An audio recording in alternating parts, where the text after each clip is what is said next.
Everyone, my name is Aaron here at R-Tex, ARHTX, and what we're going to cover today is the making of face frames.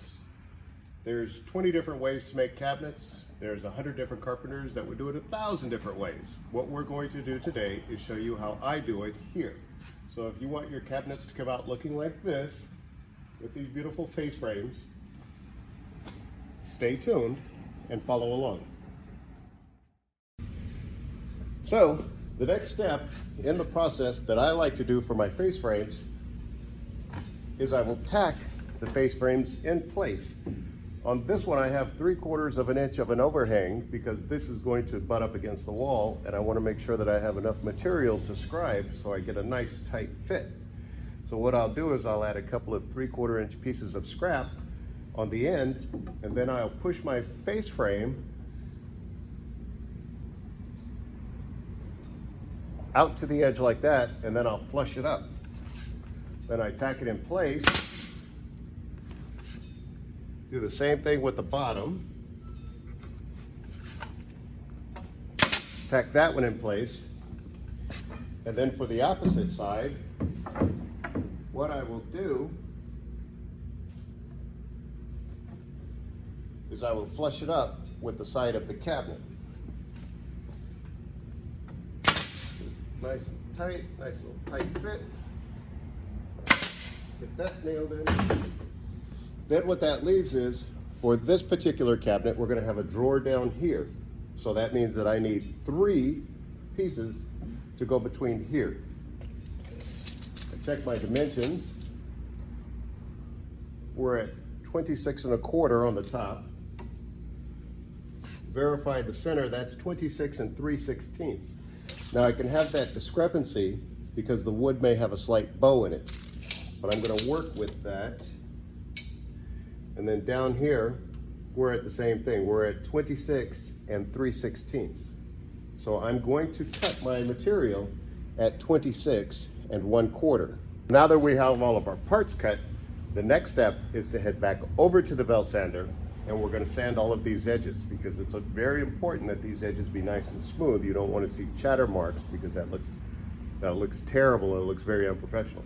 So each piece that's cut, before we put anything together, we always belt sand everything to get it a nice smooth finish on it.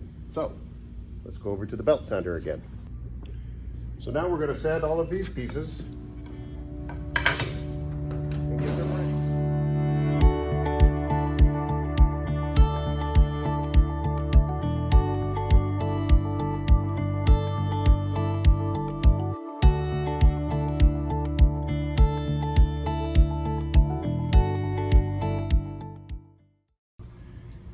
I just want to take a quick moment and talk about this piece of equipment. This is a very valuable tool in any cabinet shop. This is a Bailey belt sander. So what we have is we have a 9-inch wide belt that's over 65 inches long. You may have seen this top bouncing in the video. And the reason I like this bouncy top is because when you're sanding the wood and you're putting it against the belt, you use this up and down motion and it stops you from overheating your belt or keeping your wood in one spot for too long of a time. That's what leads to belt failure, and well, this isn't a pretty sight when your belt snaps and comes flying off. So with this top, it helps alleviate that and it helps keep the belt cool by bouncing up and down. Again, this is a tool that I couldn't do without, and it's a very valuable part of making your cabinets. So what I do next is, after I've sanded these parts, you can take anything and I set it right there, and I take my pencil and I'll score a line right there. And then down below that, I'll do that and I make an X. And that way I know that's where the face frame goes. I'll do the same thing on this side. There's no reason to mark it on the top or the bottom because I know that's where it needs to be. It's going to be on the very bottom of this frame and it's going to be on the very top of the frame. So this is a pretty simple face frame to put together. So what we're going to do now is we're going to take these center pieces that we've cut and sanded, and we're going to go to the pocket hole machine, and we're going to drill them for pocket holes. So, here we go.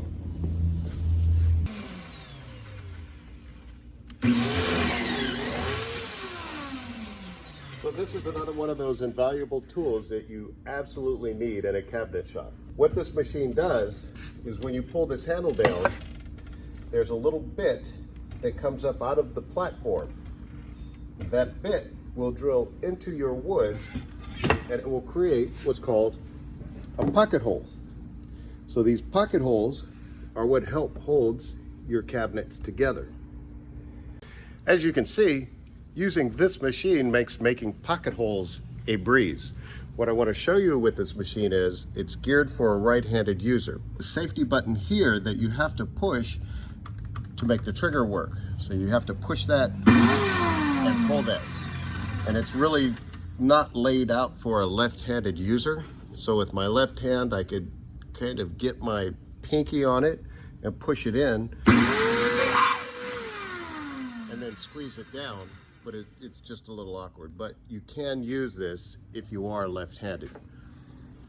And we use the pocket holes in virtually everything that we do. All of the cabinets, all of them are put together using the pocket holes. The nailers are all pocket holed. And even on the inside of the cabinets, the partitions we pocket hold and our drawer guide support are all pocket holed. So these are the beginnings of the cabinets. As you can see, I've put the spacers on them. These are the cabinets without the face frames, but this helps me line up the face frames, and it's easier. I've discovered it's easier to do my drawer guides this way. Instead of trying to figure out how to make some kind of support work inside of the cabinet, we use undermount drawer guides. So all I have to do is take this drawer guide, line it up where it needs to be, and it's done. Everything is level, and we just screw this part here to the face frame, and then this part on the inside gets screwed down to this nailer. I found that doing it this way, it makes it quick and easy, sturdy, and well, it just makes for a better product. So let's get back over and start assembling our face frames. I'll meet you at the workbench.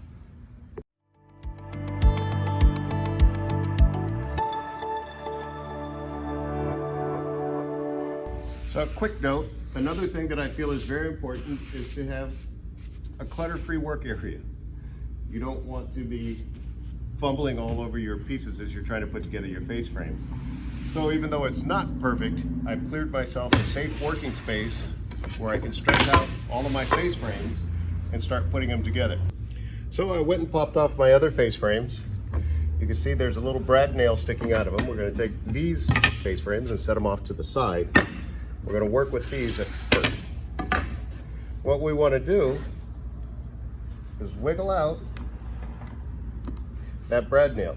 You don't want to try to pull it out because it will not come out of maple. You're just going to break that nail and give yourself a hard time. So we take it, work it back and forth, wiggle it out.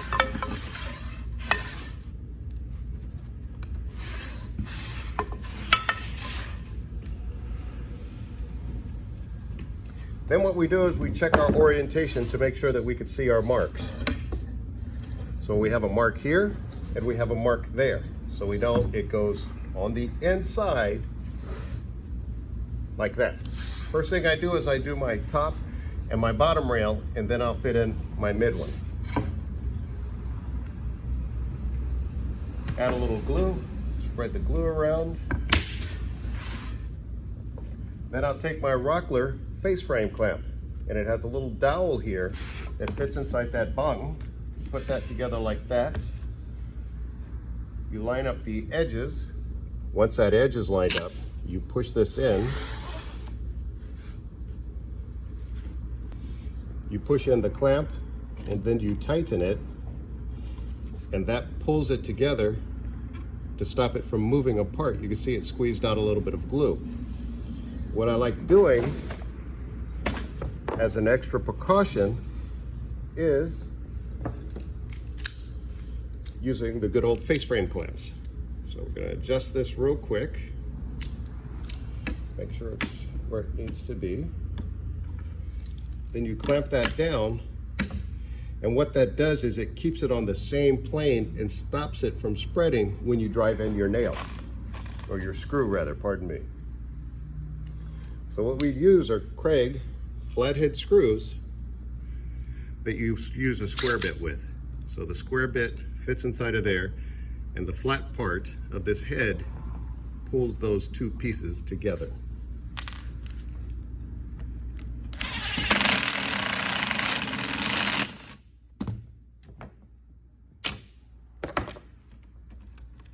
You don't want to over tighten with your screws because you can break your screws using an impact driver like that. Once you see that there's no spacing here and it's nice and tight, you know you've put the correct amount of screwing into your wood.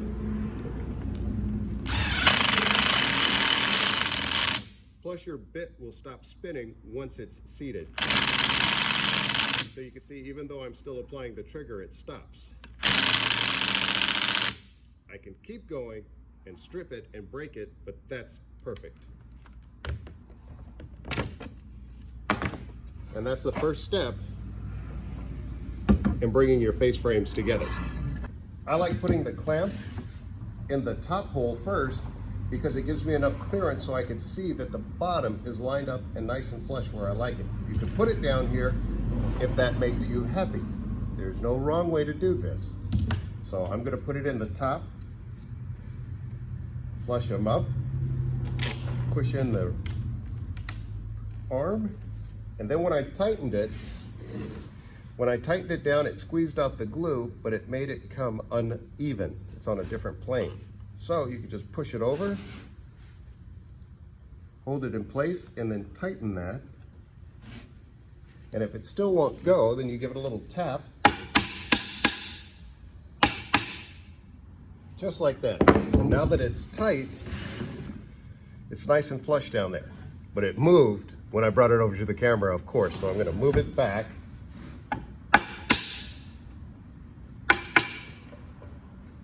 And then before it moves on me again, I'm going to clamp it. Then we get it screwed off.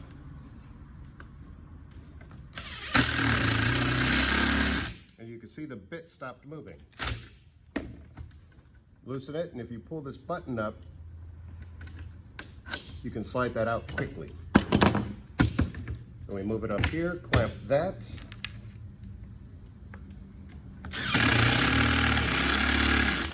And that's how you get the perimeter of your face frame together. So now that that's all pocket screwed together, you've got a pretty nice face frame. Flip it over. You're going to sand this entire face frame with 150 sandpaper. We'll get to that later, but I wanted you to see how it looks. And even though it's a little ugly with glue squeezed out, that's not a problem. Every beautiful flower needs to bud. So that's what we're going to get next. So now we're going to focus on our internal marks. We have one there and one there. Take another face frame, and because this has been glued together already, it's going to be tight in the middle. So at this point, absolutely I like gluing both ends because it's going to be very difficult to try to pry an end out. So we just put a little bit of glue on it. Then I'll line it up. We're going to do this. I'm going to do the furthest end first so I could push it in, and I'm going to line it up just on the top side of my line. And then with these fingers, I'm going to pull backwards on this face frame, and with my thumbs, I'm going to push that way. And what that does is it lets it drop in just like that. So I'm going to make sure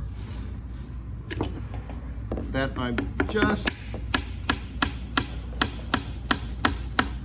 covering up my line. That's perfect there. That's perfect right there. Now at this point you have to work quickly because your glue is going to set on you. Get that clamped. That done.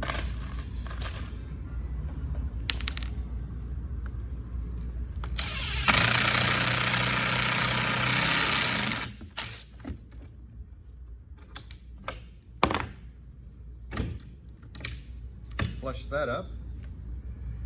Then we get it screwed off.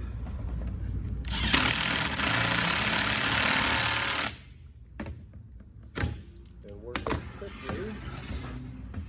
We get that spun around. We make sure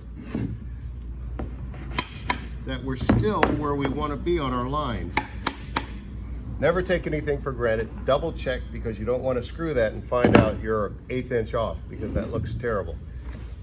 So now that we've got that done, we're going to do the same process. Put it on the bottom, get this clamped up.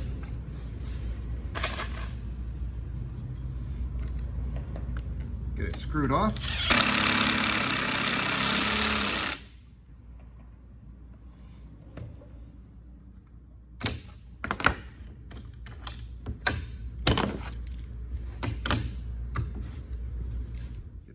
And now this face frame is complete.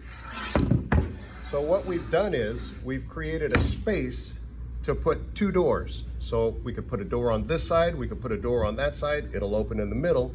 And down here we have a space for a nice big drawer. Let's go back over to the cabinet and I'll give you a visual of what that's going to look like. Okay, so here we are back at our cabinet. As you can see, our cabinet does not have a face frame. Here is the face frame that we've made. You can see the upper portion. This is a bathroom vanity, by the way. So we've left enough room in here for our pipes to come down, our P-trap, and instead of having a false front up here with a huge waste of space, what I like to do is I like to flip it. So the piping for your plumbing comes down, you have your P-trap here, and down here, we'll put a drawer. So you actually have more storage space in the same area without losing anything. And what that looks like is this. So we take our face frame, it's going to sit on our cabinet, we flush it here, nice and flush there, and it's nice and flush on that side. So this is the process for building a face frame. So here we are back at the workbench. And what we do next is we sand our face frame.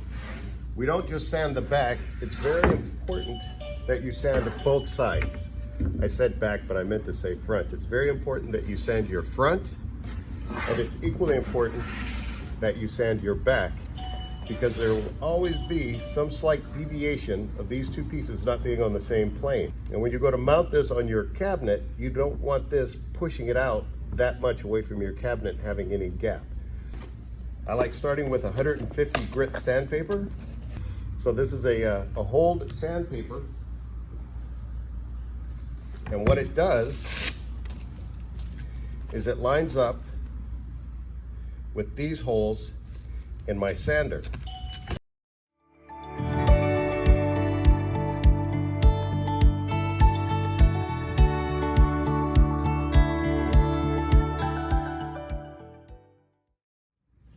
So what I did, as you noticed, I sanded the back, not just the joints where the wood came together. I sanded everything. It cleans it up, and for me, it just makes for a nicer product. It shows that you took the time to do it right. And then when we flipped our face frame over and we sanded this side, again, we didn't just sand the joints where it came together, we sanded the entire thing. The reason for that is twofold. One, aesthetically, it's more beautiful. It gets everything on the same plane. And for two, when your lumber is milled, it will have chatter marks in it.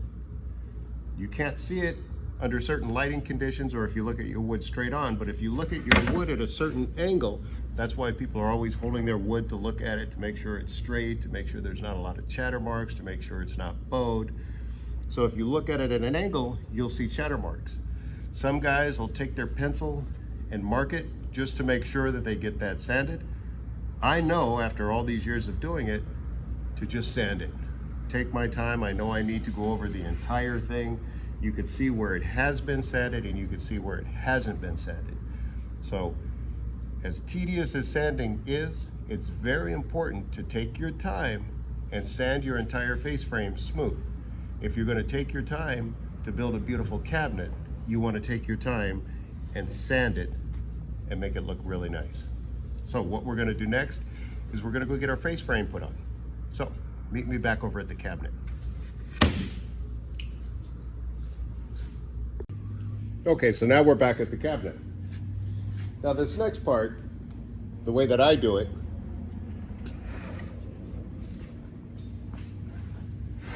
I'm going to show you, but I just want to reiterate that there is no wrong way to do your cabinets. Some guys will do the pocket screws and screw your face frames on. If your cabinet butts up against another cabinet or it sits next to the wall, you could get away with that. For me, the way that I prefer doing it is like this. And I use my finger to spread it around. That's why I wear the gloves. Get a good amount of glue on that surface.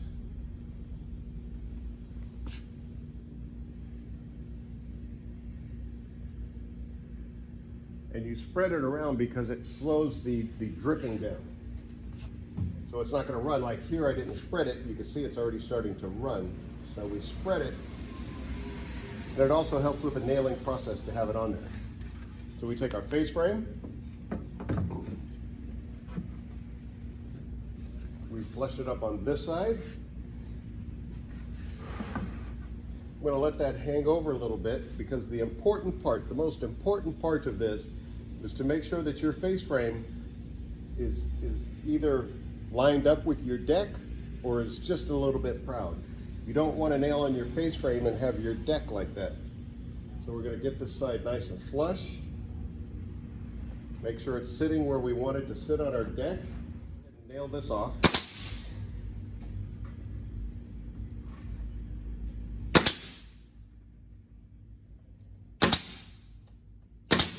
Then I'm going to do my deck. Come across.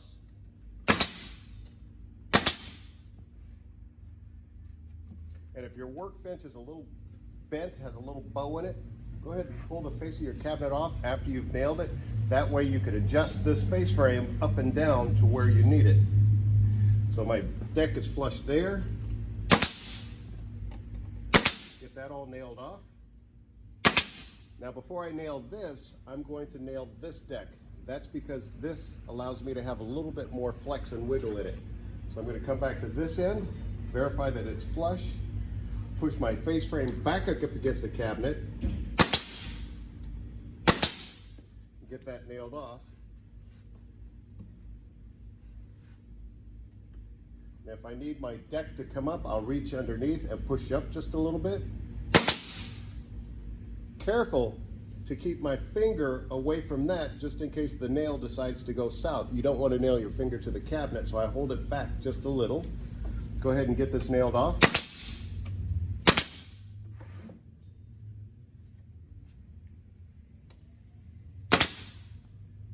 Have a big square. So what I did was I kept this proud so we have 3/4 of an inch behind here. But I could see that this nail is right in the center of this partition here. So what I'll do is I'll put this square on here, get my trusty ARHTX pencil, draw a line, and with this guide I can see exactly where I need to put my nail.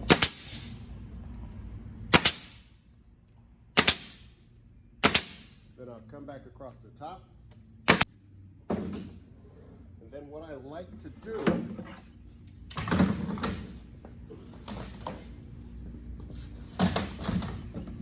as I showed you earlier on my cabinets, I like to use the pocket hole joinery on this. So what that does is, after I nail it, I can come back and screw my face frames to my cabinet box. What that does is, That ensures that this face frame is never coming off of this box. You've got it glued, you have it nailed, and you have it screwed.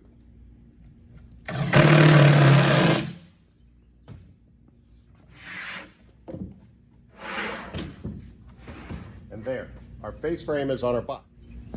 He's using my Famawood wood filler. I like Famawood because it's easy to match this Famawood to the color of the cabinet when I stain it. It accepts the stain really well. So what I do with this is I get a good amount and I go through and I fill all my nail holes. And I also fill the joints that were screwed together. Just in case there's a little crack in there or a little bit of separation, you want to fill it up so it doesn't stand out after you put the finish on your cabinet. Even though these were nice tight joints and there was no separation or spacing, I still like to fill it in. What I also like to do is I also like to put a little bit on this seam.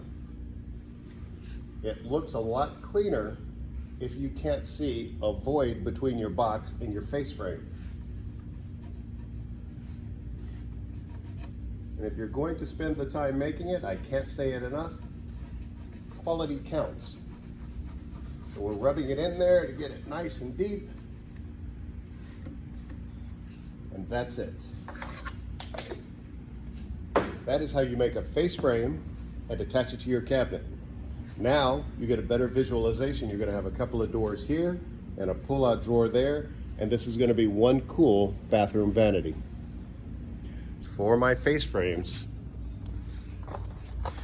is a nice solid 15 gauge 1.5 inch nail. That 1.5 inch nail, this is a 3/4 inch face frame. So that 1.5 inch nail is traveling into this box and it's guaranteed to hold this on. Now the thickness of your nail is also going to prevent nail breakage. So this is a 15 gauge and you can see the difference between a 15 gauge and an 18 gauge. This is an 18 gauge brad nail. This is used for just holding things in place. This is used for securing things together. See if I can't give you a good shot of that. So you can see the difference in thickness. So for me, again, I like using the 15 gauge nails to hold the face frames on. I've never had a failure and I've never had an issue. 15 gauge nails, brad screws, and enough glue, your cabinet is going to last forever. So the next step is to get this all sanded down and to pull my measurements for my doors. We're going to show you how to make doors in another video. So I'm going to get this sanded and I'm going to do the rest of the cabinets. And I want to say, as always, from all of us at R-Tex, thank you for watching.